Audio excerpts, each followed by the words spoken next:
press conference are immediately to my left, University of Oklahoma President Joseph Harris Jr., Chair and Special Advisor to the OU President and Director of Athletics, Randall Stevenson, and new Vice President for Intercollegiate Athletics Programs and Director of Athletics, Roger Denny. Roger, welcome. Thank you. I have a list of media members who indicated they would like to ask a question. We will get to as many of those as possible. When I call on you, please wait for one of our wireless microphones to get to you. And please identify your name and your outlet before asking your question. Before we get started with the Q&A, I'm going to turn it over to our three participants for some very brief remarks. President Harris, would you like to get us started? Yeah, thank you. It's an exciting day. The last time we were doing this, a few of us were present, and it was April of '98, and so here we are. And as we looked at this opportunity, the thought was making sure we took a step that was worthy of the past and met the moment, and that really is. The special challenge is there. Hiring an athletic director at the University of Oklahoma is this sacred position. We know how much athletics means to the state. We know where our brand is in the country. We know what it means to the university as a whole. We talk a lot about where does it fit in our strategic plan, and athletics is at the heart of it. We look at the 5 components of how we change lives, and athletics is seen throughout it. It connects us. It connects our students to the enterprise. It makes all of us feel a sense of purpose, belonging, and possibility. So when you go in and you start this search, you've got to make sure that you honor what this is because it fundamentally matters. We went into this, and the first step was bring in Randall Stevenson. For those of y'all who have been around, Randall Stevenson has been helping us for the last 15 months in a way that is extraordinary. Former CEO of AT&T, deep experience in lots of areas, understands change, lead director of Walmart. He came in at the grand cost of $0, except for donations he has to give us because we ask for them. Over the last 15 months, what he's done has been critical. And I think as we approach this athletic director search, the question was, can we be truly innovative to meet this moment in college athletics, understanding what the disruption is? And Joe C. and I and all of us realized when we brought him in, he could help make that change. You've seen the innovation in areas as familiar now as having the first professional style independent general manager in college football. So we went into this and we said, what is it, not what historically has an athletic director been, but what do we need right now in this moment? And it is vastly different than what was needed just 3 or 4 years ago. For those that cover sports, they understand that college sports was fundamentally transformed with the 9-0 Supreme Court decision in Alston versus NCAA. Those following history know OU's always been at the vanguard of this, dating back to 1984 in the NCAA versus Oklahoma case. So the key is, how do you make sure you have the skill sets not just to compete in this new era, not just to maintain our historic competitiveness, but can we use this moment to increase dominance, build dynasties, and help shape at the national level what a sustainable model for college athletics can be? And how do you do that? You start by a very loud microphone. You start by stripping away the veneer of the past. And you ask, what are those skills we need right now for an athletic director? And the skill set wouldn't have looked anything like what you'd have said 4 years ago. And a lot of you all know we began looking in different buckets, right? Sort of out of the box thinking. And it was media executives, folks that are in sports, professional sports, sort of looking across the range. And when the resume came to us that said Roger Denny, the question was, wait a second, this is a deputy AD at Illinois, at a Big Ten school. This doesn't look like it's out of the box. But when Jake Rosenberg and Randall Stevenson brought it to us, you began then to look at those qualifications and requirements that we laid out and matched it against the skills he has. And what you found is he spent 15 years becoming the youngest partner at a national law firm where he was doing sports law, handling representation and athletics at the professional and collegiate level. Before going into Illinois, he had been doing things from that law firm that involved searches for their head football coach, leading searches for their head basketball coach. They've gone on a historic run in both those areas. So the question is, what are those skills that you need? His background's fascinating. A lawyer, tax lawyer, and he can tell you about his path. But the skills that he brings are fascinating. In those 15 years in college, in the legal business, he handled intellectual property rights and licensing, media rights and contracts, NIL-related structures, labor law and collective bargaining, capital markets, including private equity transactions. All of these are familiar to anyone looking at the landscape of college athletics right now. Anybody who'd been in this 4 years ago would have never uttered a lot of those words. And then you combine that with the last 4.5 years, and this is what truly impressed me, at Illinois and what he's done. Those two coaches he brought in, historic run in football right now, he has been the sports administrator for football at Illinois. The college basketball coach he brought in has won 3 of the last 5 Big Ten championships. And so when we talk about, and Randall uses the word, a prototype for the modern athletic director, as you look not at his initial qualifications, but deeply into the skills that he has and the work that he's done, we believe that Roger is the absolute right person at this right moment in college sports for the University of Oklahoma. We're thrilled he's here, and we can't wait to get started. I'll pass it to Randall. Very good. I'll just talk real briefly about the how we ended up with Roger, because I think it's very descriptive as to the why we ended up selecting Roger.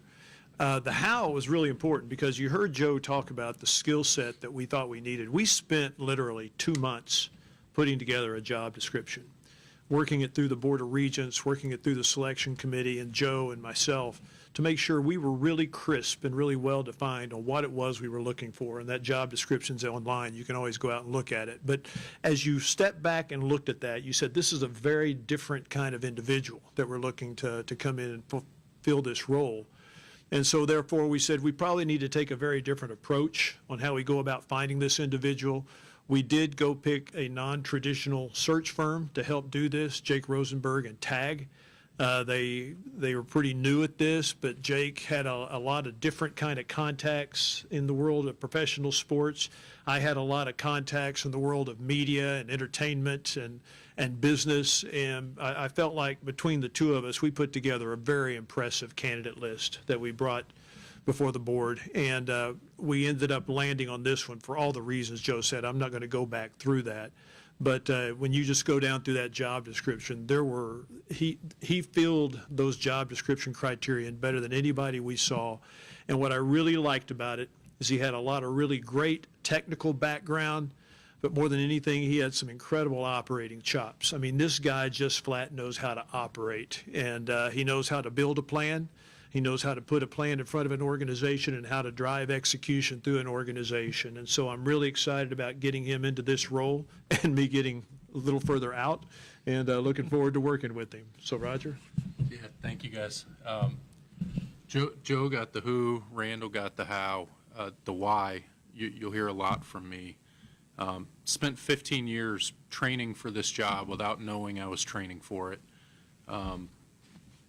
Loved the practice of law, loved my partners, loved what I was doing, but as you may have heard me saying there, just never felt the fulfillment and satisfaction, no matter how many boxes I checked or what I accomplished. Just always knew college sports was where I wanted to be. And so took a jump 4.5 years ago, and credit to Josh Whitman for giving me the opportunity to do that, and immediately found the purpose that I was looking for in my life.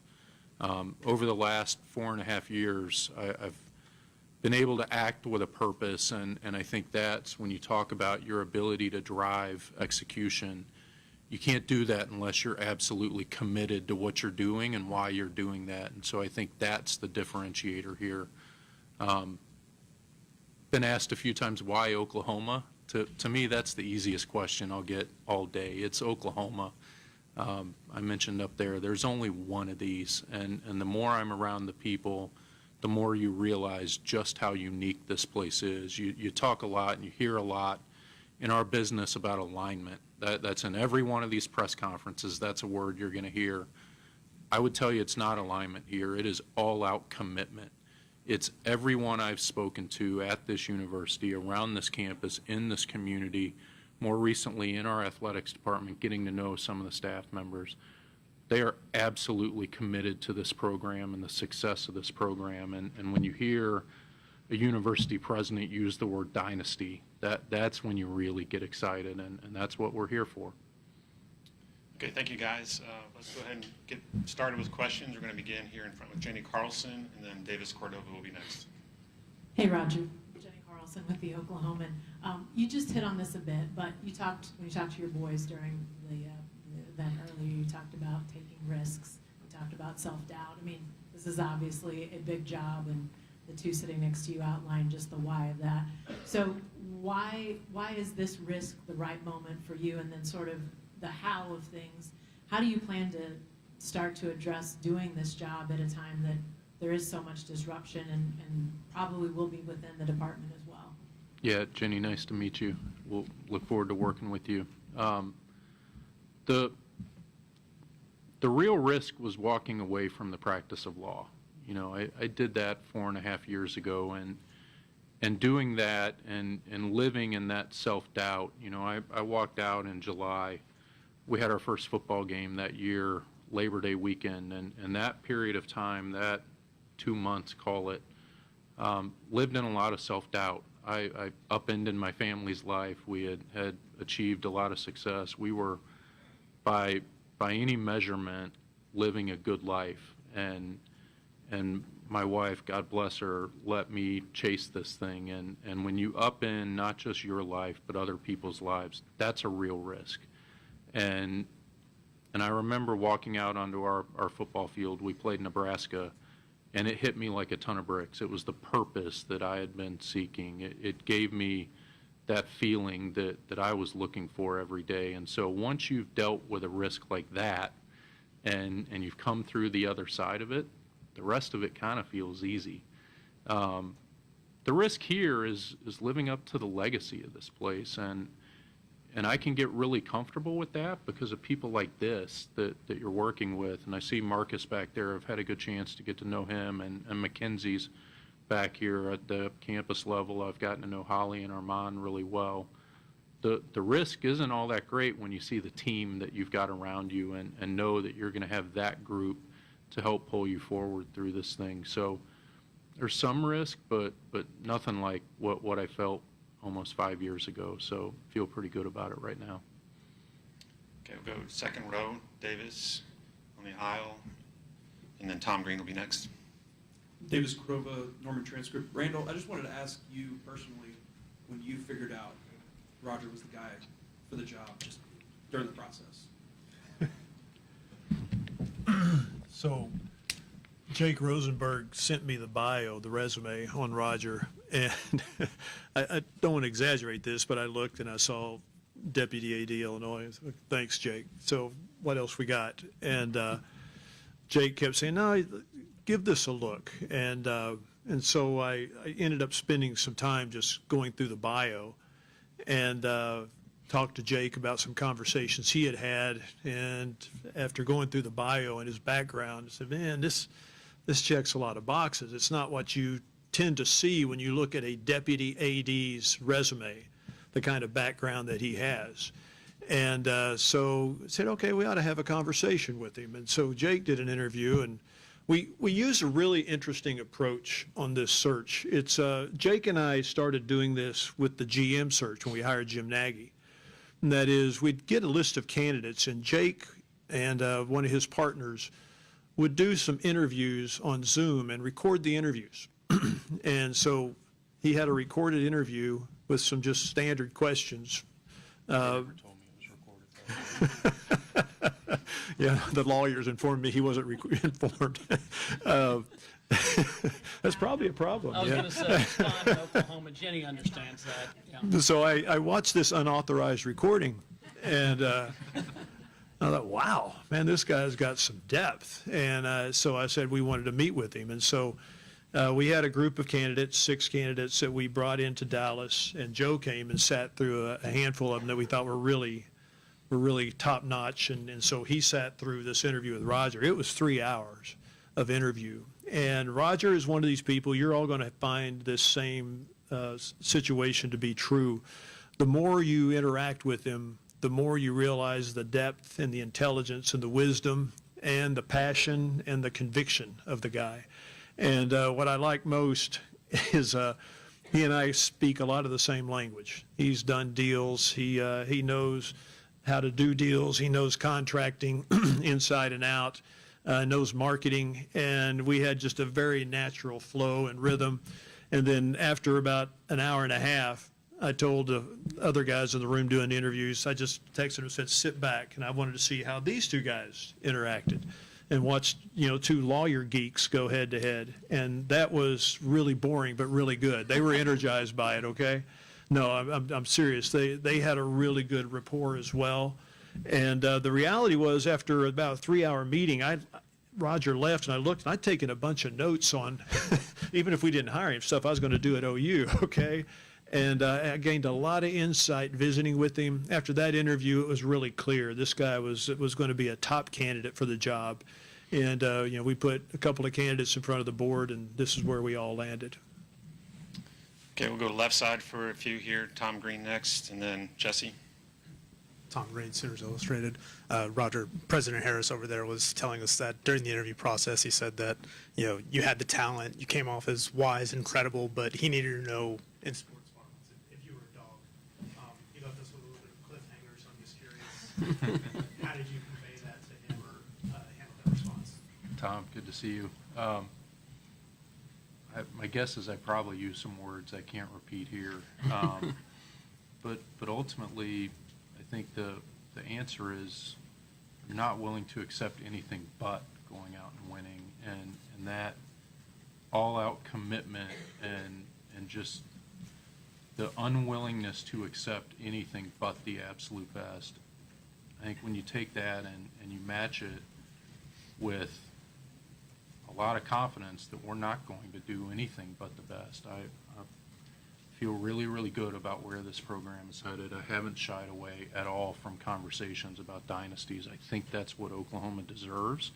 I think that's what we're going to go get. And so I think more than anything, it's the unwillingness to offer any conditions to success. We are absolutely here to build dynasties, and I'm not going to shy away from that.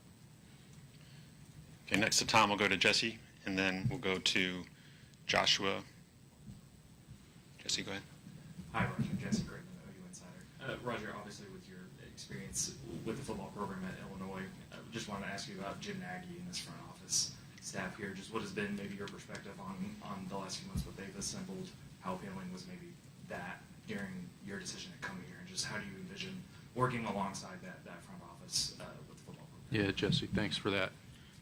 What I would say is I think they're inspiring a lot of change around the industry, which is exactly what Oklahoma should do.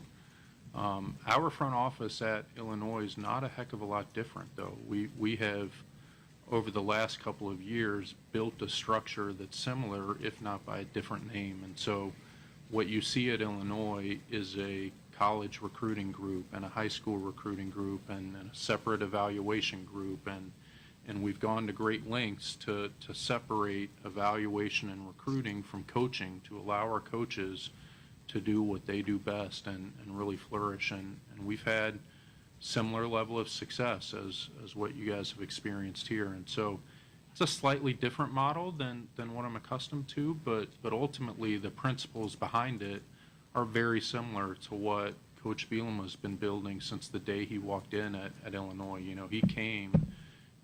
After Arkansas, he went and worked with Belichick and the Patriots and with the Giants organization. And so he came in having seen the way an NFL front office looks and brought a lot of those principles to us, even though there's slight variations to what are happening here. I think the underlying thoughts between what's going on here and what we built at Illinois are really similar. Okay, staying on the left, Joshua McDaniel, and then we'll go to Cliff Brunt. Joshua McDaniel, OU Daily. Roger, this is for you. Could you elaborate on your experience assisting the financing at Bar Park Village in St. Louis? And then what is your current understanding of the University North Park Entertainment District here? Yeah, Josh. So in that, We represented the bond issuers in that deal, and so work closely with the issuers. And if you know much about the bond market, the underwriting process of that is highly complex. The documentation is extraordinary, and ultimately what I saw in that deal, if you know much about Ballpark Village, you know just how long that project took. And the thing I learned from that is you've just got to keep plugging away at it and plugging away at it. And every time it turns and you think the deal might be falling apart or whatever it is, you heard me in there, we'll stay in the fight longer than anyone else. And that's exactly what we had to do in that deal. And so that deal was one of the first projects I ever worked on. And it took almost 7 years, if I recall correctly, before we got it done. And that's what I mean when I talk about staying in the fight. It's not just on the field. It's not how we compete. It's in everything we do. You have to stay in it. And big projects like that aren't easy. And a lot of them fall apart just because of the fatigue that comes with them. And it's the real work that goes into it is keeping the folks engaged so that as that fatigue sets in, no one ever loses sight of all the reasons on the front end we said that was so important. And so I think that's what we'll look to do, and we'll continue to plug away until we get that built. Okay, right side on the inside aisle, Cliff, and then we'll go to Mason Young. Yeah, Cliff Brown, Associated Press. This is for Roger. I read where you said 20 years ago that you'd wanted to be an athletic director. Then you took what would be considered a very unconventional path. Did that dream always stick in the back of your mind? And if so, as you progressed, did you have any idea that the path you were on would somehow get you there?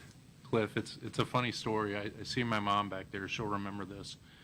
In 2005, we were living in St. Louis, and I grew up in North Carolina, and North Carolina was in town actually playing Illinois, as coincidence would have it, for the national championship game. And my mom and I are walking into the game, and we see Dick Bedour, who at the time was Carolina's athletic director. And my mom, God bless her, told Dick Bedour in that moment that I was going to have his job someday. That was 20 years ago. I was still in my first year of law school, right? Like, again, God love our parents, right? But yeah, I grew up in and around college campuses, and there's just an energy and a magnetism to these things that's unlike anything else in the world. And so it's always been my goal to be in college athletics in some form. I didn't always know it would be an athletic director, but the closer I got to it, and as I matured a little bit and started to see kind of how my skills could translate, 2021 happened and the world changed in our business. And again, credit to Josh for seeing that the skills I had developed actually translated to what we're doing now. And it took him some convincing to convince me that was the answer. And when he did, you just knew instantly that, once you've checked those boxes on actually doing the work, where this comes into play and what I'm most excited about is you get into leadership, right? And you get to test yourself as a leader. And I think that's what this is now all about. Okay, first row right side, we'll go to Mason and then Ryan Chapman. Mason Young, Tulsa World. Hey, Roger. I was just wondering if you could kind of expand a little bit on your involvement with the renovations to the football stadium in Illinois and how that can maybe inform your involvement here with OU already having, a project of that magnitude planned. Yeah, Mason, great question. So our strategy at Illinois has been a little bit different. For years at Illinois, we waited until that moment where we could come out and do a $200 million project or whatever it may be. And what often happens is when you're waiting for that project, it's hard to invest on an incremental and annual basis. And I think the change, really a change in mindset that we started in 2021, right after I first got there, was we have to improve this stadium every single year. We can't wait for that big project to come about. We have to find new spaces and new ways to up the ante on our fan experience in our stadium. And that can be as boring as renovating, I think, 38 bathrooms. That's what we did in our first year. We flipped all the bathrooms in the stadium. We added hot water. You know, we built infrastructure around the stadium. After that, we started to focus on new fan areas. We've announced at this point a really incredible audio, video, and Wi-Fi connectivity project. And so every step of the way and every year, you're trying to up the ante on the fan experience because everyone around you is doing that, and it's becoming so easy to just sit on your couch and watch it on TV. You have to give people a reason to show up and engage with what you're doing, and that's a all-day everything type of deal. That's not something you do every 10 years and close the doors and come back 10 years later and do it again. Okay, next in Mason, we'll go to Ryan, and then Joe Masato's on deck. Brian Chapman, Sooners on side. This one's for you, Roger. Randall mentioned your ability to plan and build that. So I know this is a possibly big picture. What's your plan to get Oklahoma's men's basketball program back up and firing in the long term? And in the short term, what's your philosophy on, you're inheriting a lot of coaches. How do you evaluate everyone on staff and the period of time that you need to make all those evaluations? Yeah, Ryan, you know, with basketball, one thing we've got to understand, especially as rev share has taken hold, is the sports are diverging a little bit. Football is a lot different than basketball now. The strategies around how you build a winner are different in each sport. You know, it used to be hire a great coach, build great facilities, and once you build it, they will come. That's not the way it works anymore. And so I think from 30,000 feet, what I would tell you is I'm not sure. Each sport and each program deserves a strategy of its own. And so I met Coach Moser this morning for the first time, and so I know nowhere near enough to tell you what we're going to do over there, but I can tell you we're going to dig in, and we're going to sit down with Coach Moser and figure it out. And so that's what we'll do. And in terms of evaluating, and I told this to our coaches this morning, I think the key is to have checkpoints throughout the year. You can't just have a postseason evaluation. We've got to sit down at the beginning of the year and understand what our goals are, what our strategy is going to be, how we're going to get there, so that during the year when things start to get sideways, we're not letting emotion drive our decisions. We can go back to that stake we put in the ground and use that to drive our decisions, and then at the end of the year measure our effectiveness against those decisions. And so I think it's just that constant communication of, again, putting a stake in the ground, making decisions in peacetime, so to speak, and then tracking back to that when things start to get a little hairy to make sure we're not acting with emotion and we're acting with the same strategies that we put in place. Okay, we'll go to second row, Joe, and then we'll go to James Hale. Hey, Roger. Joe Masato with the Oklahoman. We saw how much it meant to you to have your former colleagues from Illinois here, and related to that, there's been a lot of talk about you being the prototype of a modern day AD, having that expertise, but what about like the soft skills, the people skills that are still required of the job, creating a team-like atmosphere within your athletic department, hiring the right personnel and those sorts of things? Yeah, Joe, thank you. I think what you saw was a team, right? That's a group of 12 of us that are in it all day, and we care about each other. We talk a lot, the accountability is everything in this business. And what I think most people, if you think about it, the folks that are easiest to hold accountable are the folks you care the most about, right? The easiest hard conversations we all have are generally with our families and our spouses. That's because we care the most about those people. And so that's what drives accountability, is knowing that when we go into those conversations, it's from a place of care and love, and we're willing to hold one another to those expectations. And it's that connectivity and care and closeness that I think you saw when 12 of them showed up here today. Okay, fourth row, aisle, James, and then we'll go to Brian Brinkley. James Hale, KC Sports Radio. Randall, it's interesting, the things I've read about you so far. You talked about making any kind of coaching change or anything that you had to do by committee, which is a little bit different than Joe did it, because he was almost a lone wolf on some of his major decisions and how he did things. And Joe, of course, is as good as he can be, Joe Castiglione. So talk about the committee you're talking about, or that way do you go about things, to try to get things done in the future, and how you're going to be able to do that. And President Harroz, are you going to put Randall on the payroll in the future? I'll let you go first. My answer's pretty quick.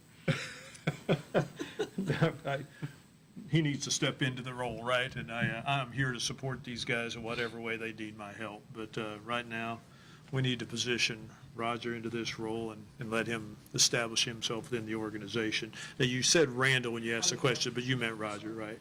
Yeah, it'd be foolish to have someone that's led a Fortune 5 company sit on the sidelines and not seek his input. And you guys see the way President Harris thinks about these things.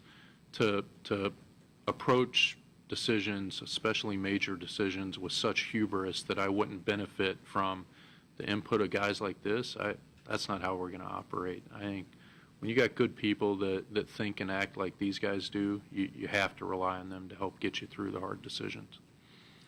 Yeah, and just to be clear, just to amplify that, the way our organization works, when I knew it was Roger, sort of two moments. I talked about one of those, which unfortunately has become the dog reference, which is my own fault. The other one was we were sitting there, and I knew he was smart, and I asked him to do what I ask of every executive that I work with, every leader, which is I need to see on 2 pages or less what is your strategy, what would your goals be, and how do you achieve them, and how do you measure those outcomes? If something's not measurable, and it's easier in athletics in some areas, you're not really managing. And for me, you have to have roles, responsibilities, authority, and accountability. And so, yes, this idea of getting input is critical, but there's, what he brings to me, I understand that when you bring in a professional, like Roger, I'm going to listen, I'll question, I'll receive a recommendation, but you got to know who your professionals are and how to trust them. And so when you look the university-wide, the reason we've had the run we've had over the last 5 to 6 years is because you find top talent, you put them in place, you give them the authority and the accountability together. And when I saw the way he thinks and the structured thinking he has, and then the decisions he's made and the responsibilities he's had and the way he's held himself accountable and the way he holds those he works for accountable, that's when I knew that we had the right leader. The structured way of thinking that includes a discipline of having clear goals and measurable outcomes. And so coach performance, those outcomes, believe me, he'll take input, but he'll make decisions and recommendations in a way that show the kind of leadership that he has. So I feel confident in that. As for Randall, I can't afford him. And so it's 100% true. And he once told me that very clearly when I tried to pay him. What he's doing is invaluable. He's moving now into this role, which is not operating. His role is advisory. It's a governance component that is very different than the operating work he was doing for football. And so what you'll see is that we have the AD. He reports directly to me, and Randall is in a governance role as chair of athletics and a special advisor to the two of us. It's external input that Roger and I know that we need to help structure the best decisions. So when you talk about how do you compete in a new era that we haven't seen before, that had the kind of dramatic change that you heard Randall talk about, someone that knows a thing or two about disruption, I like the word hubris. I think there is hubris behind anyone that thinks they have the singular skill set and that they can see around corners by themselves. And that's why we each clearly have our lanes. But I do think the ability to sit in a room, and I probably had 10 hours of one-on-one or two-on-one conversations with Roger so far. And right now, none of the answers are crystal clear, but together you can work through them with people that can engage in that intellectual exercise that will then help you settle on. One of my favorite conversations was a discussion of one of the hot topics in college athletics, and Randall and I have talked ourselves into the same position. Roger had a different view of it. And the first thing Randall said was, "Isn't that fantastic?" like he doesn't agree with us. He has a different perspective on it. Let's talk through that and find out which side that we're on as it relates to this. So I think there is a teamwork component that is different than the question of do you have strong decision-making skills and a clear structure. And I think what we have is hopefully a good formula where there is an ability to bring in ideas, fight over them, churn through them, and then make decisions. And believe me, he's a fully empowered AD. Okay, let's go to the back left, Brian Brinkley, and then George Stoya. Brian Brinkley, KFOR-TV. This is for Roger. With this ever-changing landscape of college sports we've seen the last few years, is there something in your mind that's the top priority or the most urgent thing you need to focus on as you start this job? Yeah, Brian, I think it's no secret. We've got to figure out what the House settlement actually means, and we've got to understand what it means to the industry and what it means at Oklahoma. And so understanding how we're going to navigate this and how we're going to pick our spots in moments like we're in right now, where it's not clear how we can be as aggressive as possible and get the resources to our programs to go out and build those dynasties that President Harris has talked about. That's really the thing we're going to be focused on right now.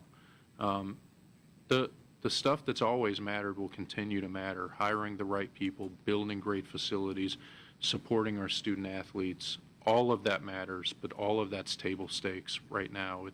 It's really navigating our way through this House settlement that really is going to be the most important focus for these next few months, and hopefully not years, but if it needs to be years, it'll be years. Okay, George, first row here, and then Barry. Hey, Roger. You guys have all talked about how, this day and age, there needs to be a new version of the athletic director and everything looks different. I'm guessing one thing that's not changing is fundraising and needing for money. I'm wondering, how do you plan to maybe attack that to continue to raise the money to compete for championships? And I'm sure you haven't, dove all the way into all the numbers, but what does that look like right now? Yeah, George. So one thing, the model here is a little bit different, and so a central fundraising unit is different than what we had at Illinois. Our fundraising unit was within athletics, and so I go back. You guys have heard me use the word partnership over and over. I think it's working with Amy Noah and that team to make sure that everyone understands what our needs are. Those needs are being prioritized. And once we go out and start sharing what those needs are, what we've talked about a lot and what I've experienced around college athletics is we've got to use the right language when we're talking to folks. That gets to Randall's point a little bit. The folks that we're asking to help support our programs are folks that are used to in their day-to-day life having conversations about return on investment. And so if we're going to them and only telling them how much we need and what we're going to use it for, that's not enough. That's not going to be effective at the level we need it to be. And so we now have to go tack on the back end of that, what the return on that investment is going to be. And it's not the same ROI that they get as business owners and executives and whatnot, but it is impact on a community and a university that they care deeply about. And if we can't adequately get them to understand that impact, then we're not going to be able to raise the dollars that we need to. And make no mistake, we're going to need a lot of those dollars as we move forward. Okay, staying on the right side, Barry. Yeah, Barry Trammell with the Tulsa World. Roger, people talking about dynasties and everybody's all in on that. However, Indiana's the undefeated national champion. SMU made the playoff last year. Ole Miss is in the semifinals. We still got big names, but the advantages that you once had at an Oklahoma are not here. You don't have the corner that you once had. How do you reach the levels you want to get in a parity-driven age? Yeah, Barry, I think you're seeing it a little bit, right? It's the hire of Jim Nagy is the first step in that. You used to be able, to some extent, to buy your way to a championship. Now, you can't just show up with more resources than everyone else and expect to win. It's all about how you allocate those resources and the decisions you make. And so again, I point to Jim Nagy as the first step in that process. I hope I'm the next step in that process, and we're going to continue to add to our roster of people that really have a strong ability to identify that return on investment so that we can take the resources that we have and allocate them with absolute precision to get the results that we expect. Okay, as I'm sure you can imagine, Roger has a lot of obligations today, including another one here in a few minutes. So that's all the time we have for today. Thank you, everybody, for joining us. Hope to see you again soon. Thank you, guys. Thank you.